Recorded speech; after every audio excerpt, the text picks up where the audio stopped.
नमस्कार, मैं हूं योगेश राणा और बात करते हैं उत्तराखंड भाजपा के शुरू किए गए दगाबाज ढूंढो अभियान को लेकर। भाजपा ने 3 तारीखें तय की है जो सीधे सीधे उन लोगों से जुड़ी है जो हाल के चुनाव में भाजपा में भीतरघात के लिए जिम्मेदार है। इसको समझने के लिए 2 खबरों पर ध्यान देने की जरूरत है। एक, भाजपा उत्तराखंड के विधानसभा चुनाव में 23 सीटों पर हारी है। भाजपा ने इन 23 सीटों पर हार के कारण ढूंढने के लिए सीट वाइज ड्यूटी लगा दी है कि सीट पर हार के कारण कौन तलाशेगा, इस पर बात करेंगे। लेकिन पहले दूसरी खबर पर भी गौर कर लेते हैं और दूसरी खबर यह है कि रितु खंडूरी विधानसभा की स्पीकर बन गई है। लेकिन गौर करने वाली बात यह है कि उनके स्पीकर पद पर निर्वाचन के दौरान भाजपा के मदन कौशिक, बिशन सिंह चुफाल, अरविंद पांडे समेत 27 विधायक गायब रहे हैं। यह भाजपा के लिए एक ऐतिहासिक लम्हा था।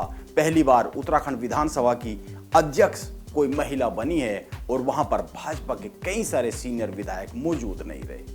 भाजपा के इन दिग्गजों की गैर मौजूदगी कई सवालों को जन्म देती है और माना जाना चाहिए कि इन सवालों के उत्तर भाजपा ने ढूंढने शुरू कर दिए होंगे। इसीलिए पहली खबर पर आते हैं और देखते हैं भाजपा कैसे इन उत्तर को तलाश कर रही है। भाजपा ने तय किया है कि उत्तराखंड में हारी गई 23 सीटों की समीक्षा 29 मार्च से शुरू की जाएगी और 29 मार्च से ही विधानसभा का सत्र भी शुरू हो रहा है।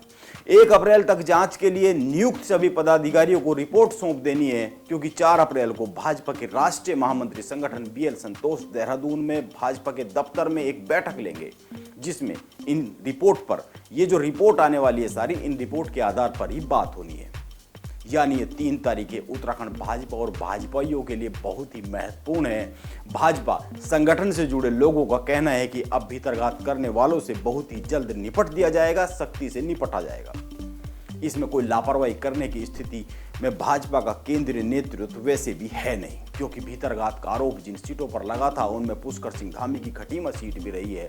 भाजपा के बड़े नेता ये मानकर चल रहे हैं कि उत्तराखंड में पार्टी को इतनी बड़ी जीत मिली, लेकिन इस जीत का सेहरा जिसके सर पर बांधा गया वो पुष्कर सिंह धामी ही अपनी खटीमा सीट से चुनाव हार गए।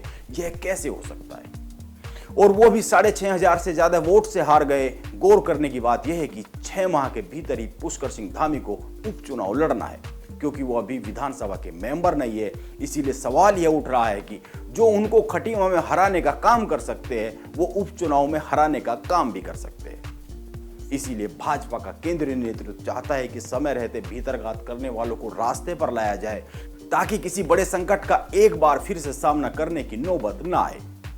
आप खुद ही सोचिए, अगर उपचुनाव में परिणाम पुष्कर सिंह धामी के फेवर में नहीं आता है तो केंद्रीय नेतृत्व की कितनी फजीहत होगी। क्योंकि यह बात किसी से छिपी नहीं है कि पुष्कर सिंह धामी को हार के बाद भी गद्दी कईयों की दावेदारी को काट कर दी गई है। इसीलिए 4 अप्रैल को खुद बीएल संतोष देहरादून आने वाले हैं, ताकि कोई कड़ा फैसला लिया जा सके, बड़ा फैसला लिया जा सके। और गौर करने की बात यह भी है कि हरिद्वार की लक्सर और हरिद्वार ग्रामीण सीट को लेकर संजय गुप्ता ने सवाल उठाए थे और उन्होंने मदन कौशिक की भूमिका पर सवाल खड़े किए थे। मदन कौशिक भाजपा के प्रदेश अध्यक्ष हैं। इन दोनों सीटों पर समीक्षा की जिम्मेदारी सुरेश भट्ट को दी गई है। इसके साथ ही खटीमा सीट पर समीक्षा की जिम्मेदारी बलवंत भोरियाल को दी गई है। बाकी सीटों की जिम्मेदारी भी इसी तरह से अन्य लोगों को दी गई है, अन्य लोगों में बांटी गई है। एक आदमी को 2-2 सीट पर समीक्षा की जिम्मेदारी दी गई है और विधानसभा सीट पर जाकर, विधानसभा क्षेत्र में जाकर 3 लेयर में जांच की जानी है। यह जरूरी है और रिपोर्ट की तारीख भी सौंप दी गई है। जैसा कि मैंने बताया, मैं एक और बात कहना चाहूंगा, भाजपा किस तरीके से हार के कारण ढूंढ रही है यह एक बात है, और कांग्रेस कैसे हार के कारण ढूंढ रही है यह एक दूसरी बात है। कांग्रेस ने बंद कमरे में जांच की है, अपने सभी 70 उम्मीदवारों से पूछताछ कर रिपोर्ट केंद्रीय नेतृत्व के पास पहुंचा दी गई है। लेकिन एक्शन कब होगा इस बारे में किसी को कुछ पता नहीं है।